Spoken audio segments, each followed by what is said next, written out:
Assalamualaikum warahmatullahi wabarakatuh. Jauh sebelum langit dan bumi terbentang, sebelum bintang-bintang menghiasi jagat raya, sebelum suara apapun menggema di lautan waktu, Allah Subhanahu wa Ta'ala telah menciptakan makhluk-makhluk dari cahaya yang senantiasa tunduk dan patuh kepadanya. Mereka adalah para malaikat penghuni langit. Jumlah mereka tak terhitung, hanya Allah yang maha mengetahui jumlah pastinya. Mereka tidak makan, tidak tidur, tidak pernah membangkang.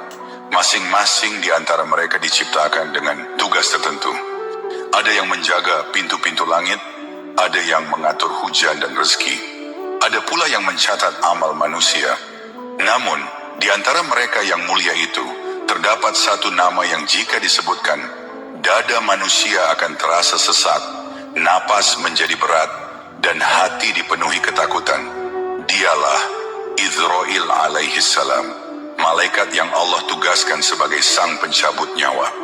Bukan karena ia jahat, bukan karena ia kejam, tetapi karena tugasnya adalah mengakhiri kehidupan, mengakhiri segala kenikmatan yang ada di dunia.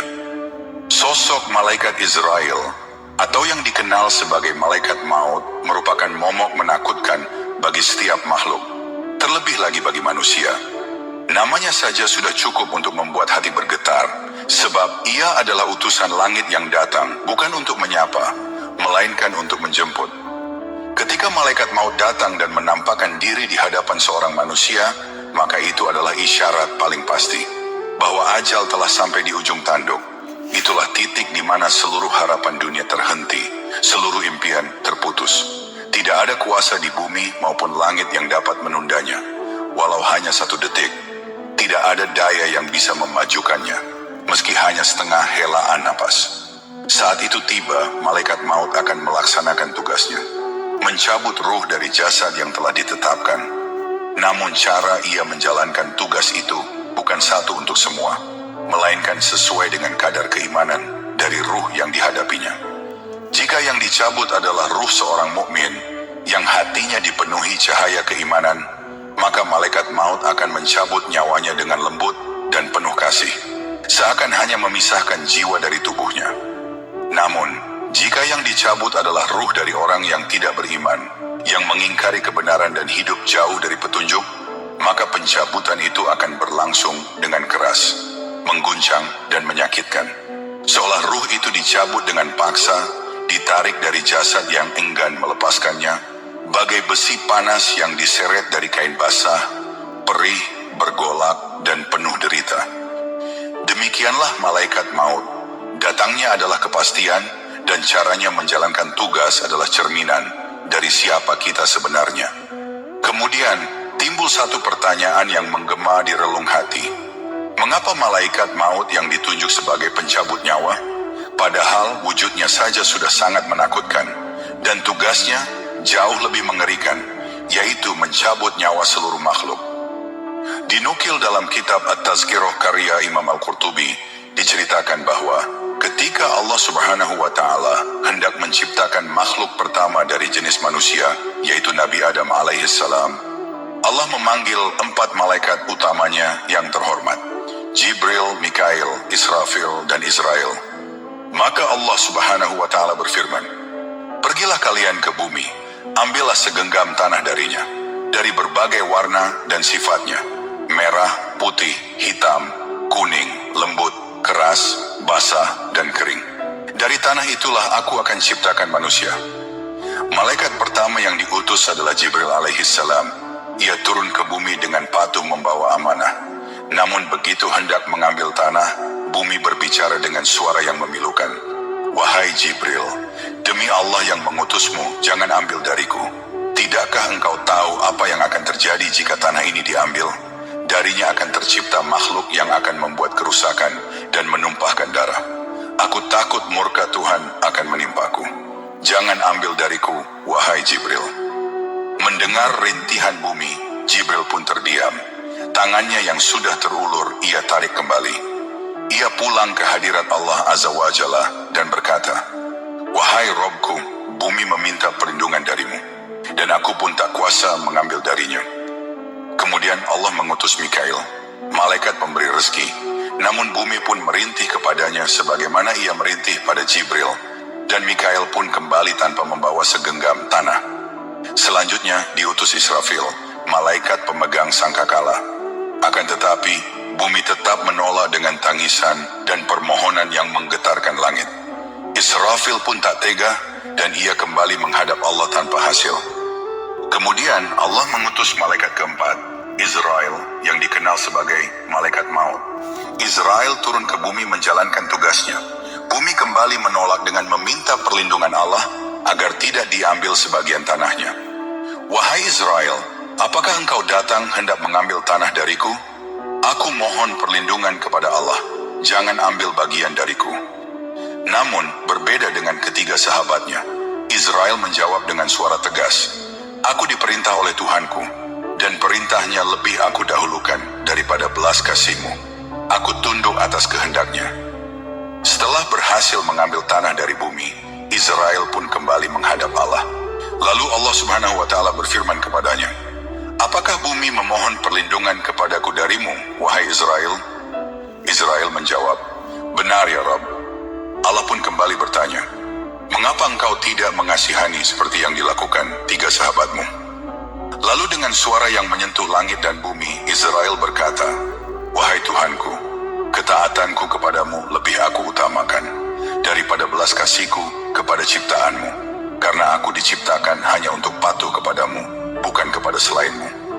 Maka Allah berfirman, Pergilah, mulai saat ini aku tetapkan engkau sebagai malaikat maut.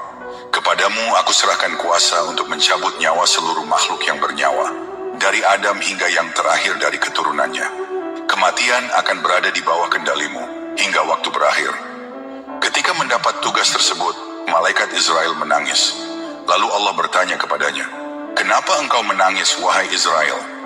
Israel menjawab dengan suara yang berat oleh beban takdir, Wahai Tuhanku, engkau menciptakan makhluk dari tanah ini, lalu engkau jadikan sebagian mereka sebagai para nabimu, para walimu, para syuhada dan orang-orang saleh. Sedangkan manusia paling takut dan benci kepada kematian. Jika mereka tahu akulah yang mencabut nyawa mereka, pasti mereka akan membenciku, mencaciku dan mengutukku, sedangkan aku hanya menjalankan perintahmu. Maka Allah yang maha penyayang pun berkata dengan kelembutan yang mengguncang semesta, Wahai Israel, janganlah engkau bersedih. Sesungguhnya aku akan menjadikan kematian mereka dengan berbagai sebab. Penyakit, kecelakaan, perang, usia, bencana alam. Sehingga mereka akan mengira bahwa sebab-sebab itulah yang mencabut nyawa mereka. Mereka tidak akan langsung menyalahkanmu, dan kamu akan tetap menjadi hambaku yang taat. Sejak saat itulah Israel atau malaikat maut menjadi bayang-bayang yang selalu mengintai manusia. Di dalam sebuah hadits yang diriwayatkan oleh Abdullah bin Abbas, Rasulullah SAW bersabda, Sesungguhnya malaikat maut memandang wajah para hamba setiap hari sebanyak 70 kali. Ketika manusia tertawa, malaikat maut yang diutus itu pun berkata, Sungguh aneh dia, aku diutus untuk mencabut rohnya, sedangkan ia masih sempat tertawa. Ketika takdir telah ditetapkan dan ajal manusia telah jatuh pada waktunya, maka Israel pun diperintahkan untuk turun ke bumi. Namun dia tidak pernah turun sendirian. Ia datang bersama pasukannya. Jumlah pasukannya bukan puluhan, bukan ratusan, tapi sebanyak jumlah makhluk yang hidup di muka bumi. Tiada satu pun nyawa yang terlewat dari pengawasannya. Tak hanya itu, malaikat maut juga didampingi oleh dua malaikat lainnya, yaitu malaikat rahmat dan malaikat azab. Wujud malaikat maut bukan seperti yang dibayangkan manusia. Malaikat maut memiliki 4 wajah, di mana masing-masing wajahnya disesuaikan kepada siapa ia akan mencabut nyawanya. Wajah di kepala dengan cahaya dan kelembutan untuk mencabut ruh para nabi dan rasul. Wajah di muka yang penuh kasih dan damai untuk mencabut ruh orang-orang beriman yang menyambut maut seperti kekasih yang kembali pulang. Wajah di punggung gelap dan menyilaukan untuk mencabut ruh orang-orang kafir yang berpaling dari cahaya dan menyambut kematian dengan ketakutan. Dan wajah di telapak kaki untuk mencabut nyawa para jin yang hidup di alam yang tidak terlihat oleh manusia. Namun, siapa yang menyangka, di balik tugasnya yang mengerikan, balik sosok yang begitu ditakuti manusia, malaikat maut, sang pencabut nyawa, ternyata pernah tertawa, pernah menangis, bahkan pernah ketakutan saat mencabut ruh manusia. Pada suatu ketika, Allah Subhanahu wa Ta'ala bertanya kepada malaikat maut, padahal Allah Maha mengetahui, "Wahai Israel, pernahkah engkau menangis ketika mencabut nyawa manusia?" Pertanyaan itu mengguncang cakrawala langit. Malaikat yang dikenal tegas itu menjawab dengan suara yang dalam dan berat, "Ya Rabb, aku pernah tertawa, pernah menangis, dan pernah pula merasa terkejut, hingga aku sempat merasa takut."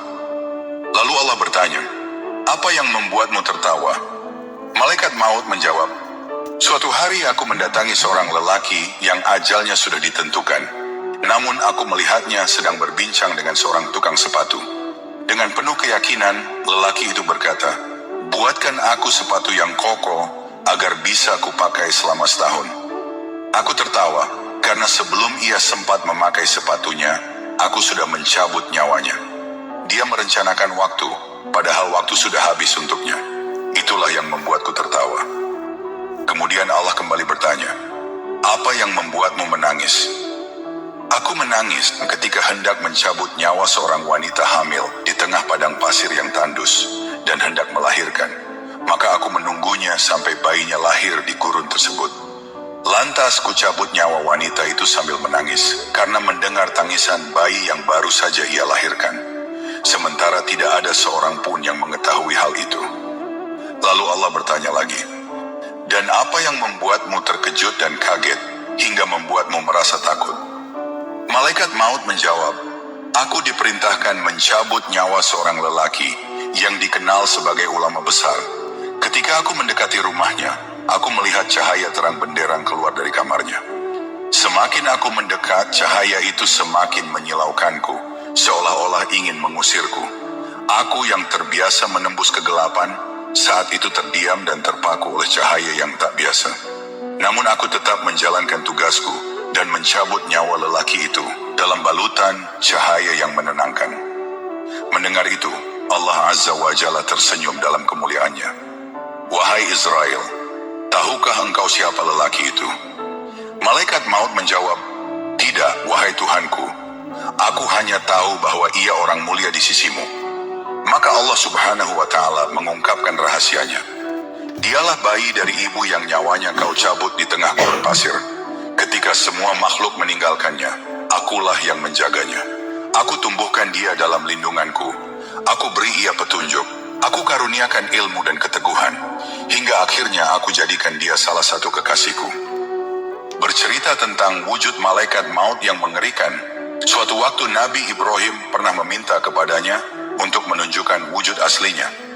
"Perlihatkanlah kepadaku wujudmu saat engkau mencabut nyawa manusia yang berdosa," pinta Nabi Ibrahim. Malaikat maut pun terdiam sesaat. Wajahnya tetap teduh, tapi suara yang keluar dari lisannya mengandung getar peringatan. "Wahai Nabiullah, engkau tak akan sanggup melihatnya." Namun Nabi Ibrahim dengan keteguhan sebagai seorang nabi menjawab, "Insya Allah aku pasti sanggup.